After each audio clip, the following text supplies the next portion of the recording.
Hello everyone!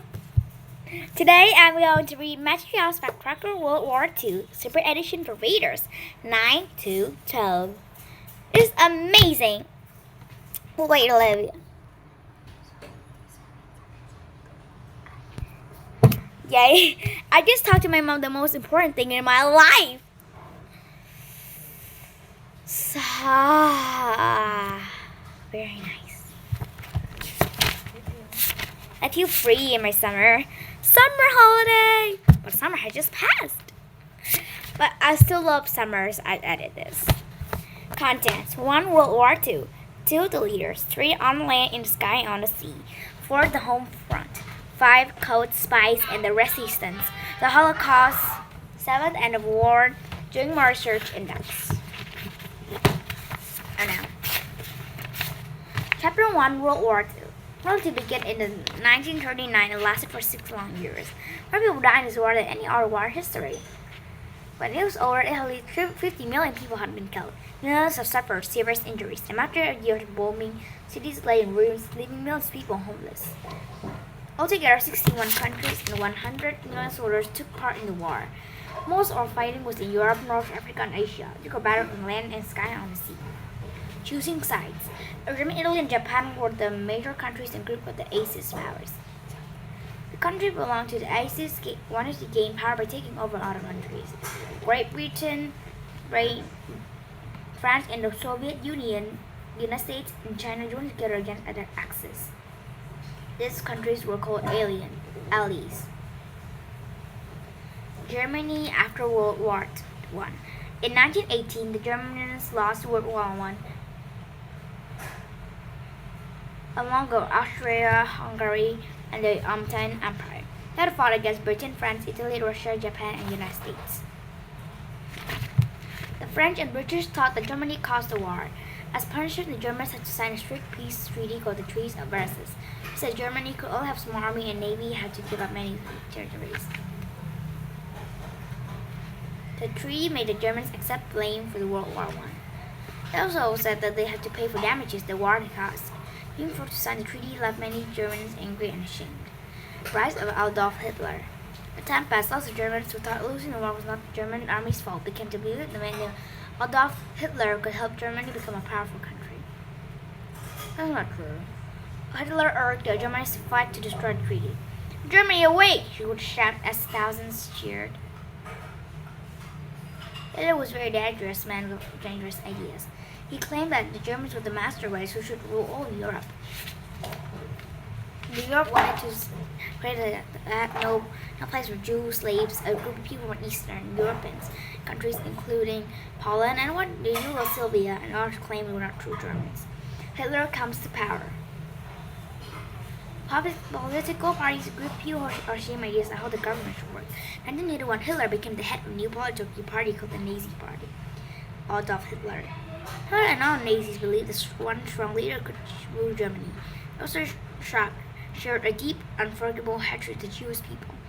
And that wasn't true. He blamed Jews for Germany's defeat in the First World War. In 1934, Germany's elected Hitler as president of Germany. Hitler quickly turned to rule to a dictator who used force to get his way. The secret state police called the Gestapo was shortly discovered everyone was working against the Nazis. Many people who spoke out they were killed or put in jail. Many Germans, especially those who were Jews, choose to flee Germany to live in other countries.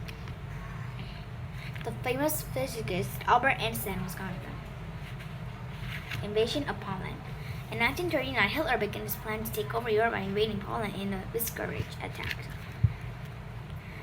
The invasion happened so suddenly that our country soon stopped it. Britain and France immediately declared war on Germany. World War II had begun.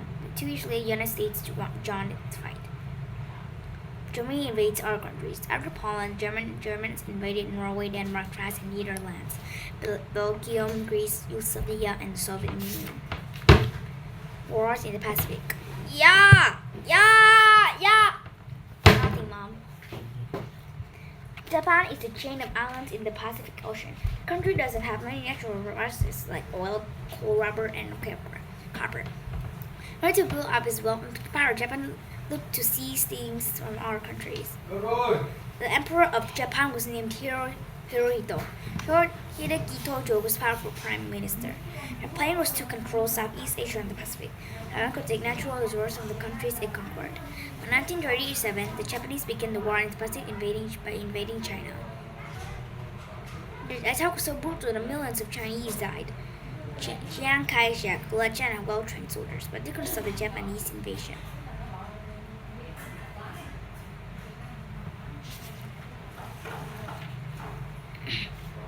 3 years later, Japan signed a pact with Germany and Italy and joined forces with the Axis, bombing in Pearl Harbor. To try to stop Japan, warships in the U.S. Pacific Fleet refused to let ships from our country deliver oil to Japan. In 1941, Tojo ordered Japanese naval aircraft to attack the U.S. Pacific Fleet in the Pearl Harbor at Hawaii. His goal was to destroy U.S. naval ships ashore in the harbor. Early in the morning, December 7, 2 waves of Japanese fighter planes swooped down the Pearl Harbor. Some dropped bombs and turboids, blowing up ships in the harbor. Others attacked U.S. fighter planes on the ground so they couldn't take off to defend the ships. The surprise attack led to mass burning, mangled ships, and many dead injured sailors. The largest ship lost was aircraft USS Arizona, logged more than 1,100 sailors, declaring war.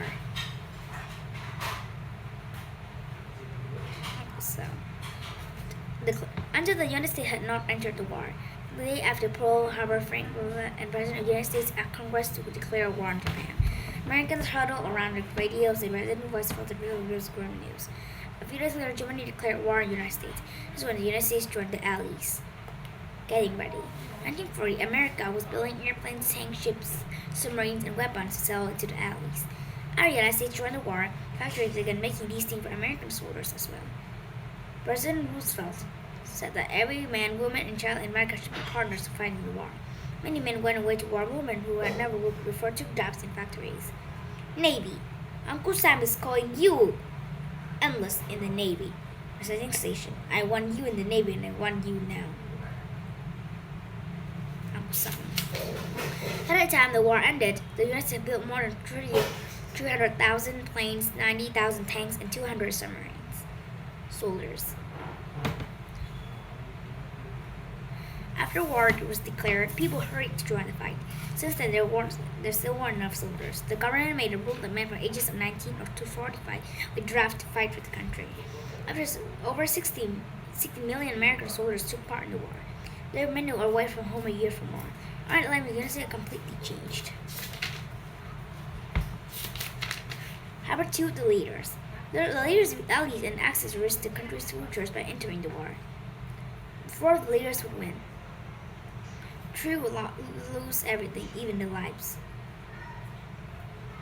Franklin Delano Roosevelt of the United States, Joseph Stalin of Soviet Union, Winston Churchill of Great Britain, and Chiang Kai-shek of China led the Allies.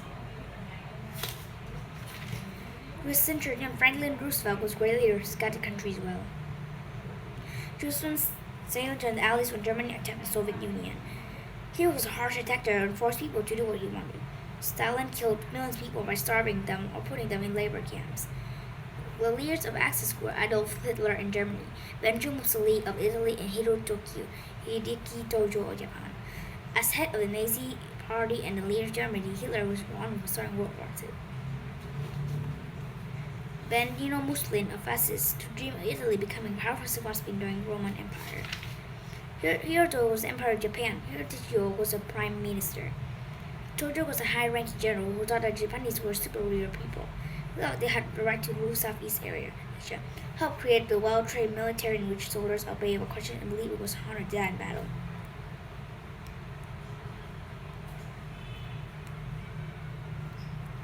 Italy and Japan joined the Axis. Mussolini, Hitler, and Tojo believed that they had the right to make their own country stronger by taking over other countries. Mussolini invaded the African country of Ethiopia in 1935. Between 1940 and 1941, Italy tried to take over Greece. The plan failed, and the Germans occupied Greece instead. Mussolini knew that Hitler had been joined the Axis. The United States and Britain were against Japan's attempt to conquer our nation. Tojo started them as enemies. In 1940, he joined the Axis and signed an agreement to support Germany and Italy. Stalin joined the Allies.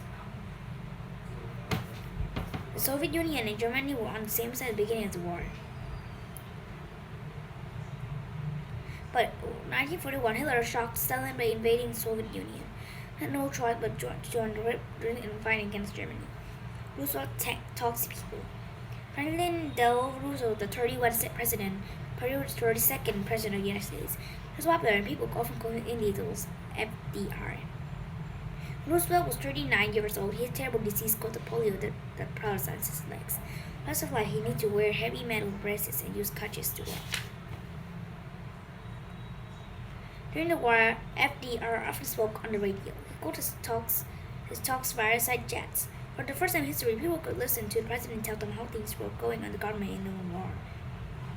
President Roosevelt always began his talk by saying, "Fellow Americans," or "my friends." So talk to them just as if they were in the living rooms. Most Americans thought that FDR was really their friend. Churchill inspires the British. Winston Churchill was born in the palace in England. In 1940, he became British Prime Minister. Winston Churchill was a brilliant writer and speaker.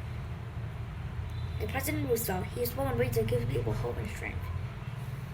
In the most famous speech, Winston Churchill said, "We shall fight on the beaches. We shall fight on the landing grounds. We shall fight in the fields and in the streets. We shall fight in the hills. We shall never surrender." Now, I mean, the military leaders in the World War I. No, that was not very nice. The glass honor his army, the Field Marshal banner, governor to the British Army. Infantry on land, in the sky, and on the sea. Airplanes played a huge part in the war. Heavy bombers took off the bases to drop bombs in the enemy. Large transport planes risked danger by flying low over the enemy lines to drop paratroopers to fight. Fighter planes were equipped with a machine gun and cannons to protect soldiers from the ground and to stop enemy bombing raids. They often had dogfights with enemy planes in the air. Dogfights were battle between fighter planes and flying goods and flying machine guns. Fortune C-81 Packet was an American cargo plane used to carry paratroopers. The dangerous route. It was very dangerous to fly during the war. 18,000 American airmen were wounded and 40,000 lost their lives. Besides being dangerous, also uncomfortable.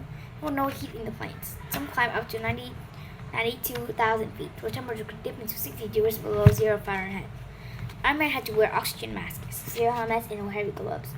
They would also wear clips that would be hooked to a parachute in case they were shot down. Ships and submarines. German submarines were known as U-boats. Their mission was to destroy Allied ships by carrying supplies to soldiers. So many supply ships were lost that they began to travel in groups called convoys.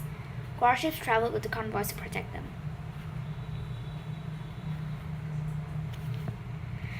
For the first time, large aircraft carriers played a big part in the war. These huge ships were like floating runways. Their decks were large enough for planes to take off and land, and they were filled with food for the planes.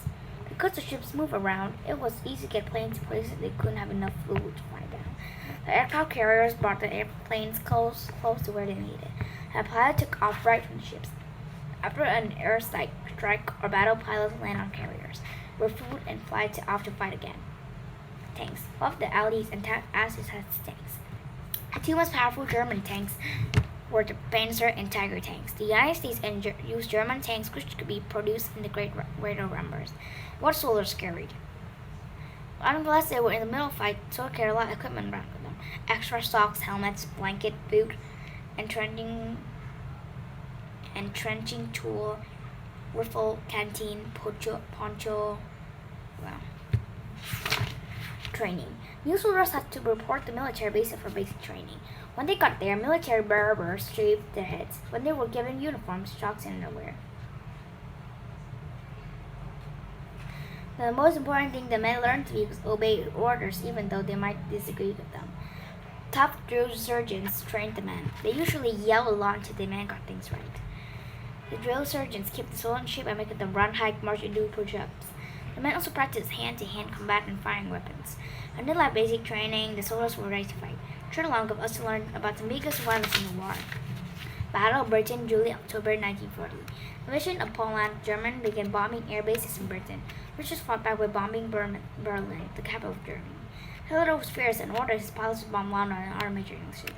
Once every night, air raid sirens sounded warning all across Britain to let people know Germans planes were on the way. Drop whatever they were doing and hurt the nearest air raid shelter. During the Blitz, German planes bombed London for 71 days in a row. Many of the bombs caused fires. Men aged 16 and 60 were in charge of supporting and reporting the fires. Volunteer air raid warriors, one of the women rushed to help out. 60,000 people died in the Blitz, and 2 million homes were destroyed. The bombing ended only when Hitler ordered planes to turn away from Britain and attack Russia. Battle of Stalingrad, September 1942 to February 1943. On July 9, 1942, Hitler ordered the invasion to the Soviet Union to begin, especially wanted to take the city of Stalingrad, which was named for Joseph Stalin. Stalingrad was a major port city with lots of factories. Capturing it would have given Hitler's army to get the Soviet Union off without Stalin's full supply. The Battle of Stalingrad lasted through the winter of 1942 to 1943. The Germans blocked all supplies like food from reaching into the city, left to face with freezing winter were hard. The heat. The United was sick and starving, but they didn't give up. General George Suk was a brilliant soldier who won many victories for the Soviet Union. He ordered soldiers to break into small groups and used the brilliant civilians for protection. The soldiers became street fighters who carried out surprise attacks. One child dug trenches and built barricades. Some had even fought alongside Russian soldiers. Hand-to-hand combat was common. Soviet soldiers used the tunnels and city sewer system to stick on the invaders. Finally, Soviet soldiers were able to surround the Germans. Help people Stalingrad, the Germans could get warm clothes, boots, food, or weapons. In February, Germans gave up the fight for Stalingrad. Soviets took 91,000 German soldiers captive. 40,000 citizens of Stalingrad had died. The Soviet Union lost over 1 million soldiers and the Axis over 850,000, but Soviets had driven back the Nazi invaders. Battle of Midway in June 4 to 7, 1942. In 1942, Japan controlled most of Southeast Asia and much of the Pacific Ocean. There was a small U.S. naval base in Midway Island, halfway between Asia and North America. They planned a sneak attack on the Americans. They worked out in the plan's code. Codebreakers in the United States figured out the code. The naval commander, Admiral Chester W. Nimitz, sent 3 aircraft carriers to attack 4 Japanese areas and head to the base. For 4 days, American dive bombers from carriers swooped down from high altitude airships. When the Japanese planned for air attack, the carrier guns were aimed too low to fire back. Americans lost their 4 aircraft air recoveries, plus 248 planes and 3,000 sailors. The Japanese defeat was a turning point for the Allies in the Pacific. D-Day invasion, June 1944. The Germans marched into France in 1940. In June 1944, 150,000 soldiers from Britain, the United States, Canada, and France gathered in Britain to prepare for the biggest attack on sea in history. The Allies called the day of the attack D-Day. That had been planned for years. On June 6th, shortly after midnight, the attack began. The Allies, however, were bright now because the full moon. Both was cloudy. General Eschen decided to strike anyway. First, paratroopers landed behind enemy lines to destroy bridges and cut off escape routes. To confuse the Germans, planes also dropped dummies that looked like men. They were filled with firecrackers. The bombers dropped bombs in the German lines. Over 60,000 boats approached the Normandy beaches, bringing Allied tanks, weapons, and soldiers. Fighting on the beaches was brutal. About 9,000 Allied soldiers could run or die during invasion. After D-Day, the Allies moved farther into France and began to force the Germans to retreat. The Battle of the Bulge, December 1944. December 16, 1944 was cold and under the first in Belgium. 4 divisions of exhausted American soldiers were camped in the woods to rest. The German attacked a force of 200,000 men and 1,000 tanks. American soldiers died as the Germans pushed 50 miles through the American lines, creating a bulge in the defenses. The Americans worked in a small group to attack the Germans and survived until more soldiers arrived to help. Narrow ice roads, blizzard, and fog caused a full short attack in the German tanks. More American soldiers arrived to join the fight and keep up the attacks. After 5 weeks of fierce fighting, the battle was over. Between 80,000 and 100,000 German soldiers lay dead. Americans lost over 50,000 soldiers. Thousands more were wounded. The Americans had won a hard victory, and Hitler's once proud army was badly hurt. During the battle, the Germans asked the German General Anthony Muckdorf to surrender. Some Germans, a famous message, was nuts in this surrender. So today is the end. I really want to read the home front or something like this. Great. But maybe it's just the end. So, bye.